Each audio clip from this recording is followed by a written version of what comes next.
भुवनेश्वर पूरा ओडिशा राज्य weather briefing करुच्ची। जदि देखा गत 24 घंटे राज्य में कां भा स्थान हल्का मध्यम वर्षा रेकर्ड कर सहित सर्वाधिक वर्षा रेकर्ड कर गंजाम जिले में 61.28 मिलीमीटर। वर्तमान गोटे घूर्णिबलय दक्षिण अंडमान सी एवं ता पाखापाखी दक्षिण पूर्व बंगोपसागर रही जोटार कि उच्चता 1.5 किलोमीटर पर्यंत रही समुद्र पतन ठारू यार प्रभाव रे गोटे लो प्रेशर एरिया माने लघुचाप क्षेत्र सृष्टि होवार संभावना रही दक्षिण पूर्व बंगोपसागर रे 21 तारीख पाखापाखि।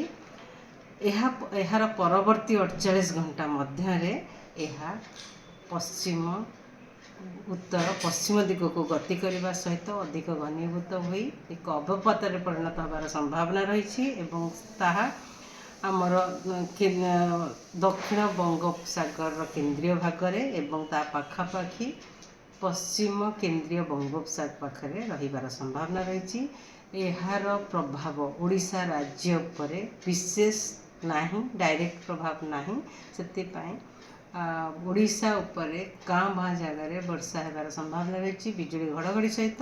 यह मोस्टली आमर जो पवनर गति रोचे पवन दिग रोचे आमर नॉर्थ ईस्ट पवन आसूची जोटा कि उत्तर पूर्व दिगर पवन आसा फल कि मॉइस्चर आम राज्य को आमर उपकूलवर्ती अंचल इवन दक्षिण ओडिशा रे किछि जिले में कां भा स्थान में हल्का मध्यम वर्षा होगा सहित बिजुली घड़घड़ी भी होबार संभावना रही। जब देखा आगामी 24 घंटा कि कां भा स्थान में हल्का मध्यम वर्षा सहित बिजुली घड़घड़ी और झटका पवन 30 ରୁ 40 किलोमीटर पर आवर रहिबार संभावना रही जमीक मयूरभंज केउंझर बालेश्वर भद्रक अनुगुल ढेंकानाल कटक जगतसिंहपुर नयागढ़ खोर्धा पुरी गंजाम गजपति रायगड़ा कंधमाल कलाहांडी कोरापुट और मालकानगिरी डिस्ट्रिक्ट इवन नवरंगपुर नुआपड़ा जिले में भी हो पारे।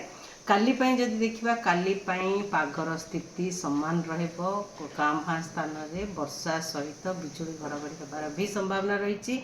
इवन 21 तारीख भी स्थिति सामान र20 तारीख का उत्तर ओडिशार पाग मुख्यतः सुखिला किंतु दक्षिण ओडिशा रे कां भा स्थान में हल्का मध्यम वर्षा होबार सहित हल्का मध्यम वर्षा होबार संभावना रही। 21 तारीख में स्थिति सामान दक्षिण ओडिशा रे हल्का मध्यम वर्षा रहिबार संभावना रही। उत्तर ओडिशा रे पाग सुखिला रहिबार संभावना रही 21, 22, 23 तारीख से वर्तमान आमर राज्य रे विशेष पाग परिवर्तन होबार संभावना नहीं। डिप्रेशन हैला पर पोर्ट वार्निंग जारी करा। धन्यवाद।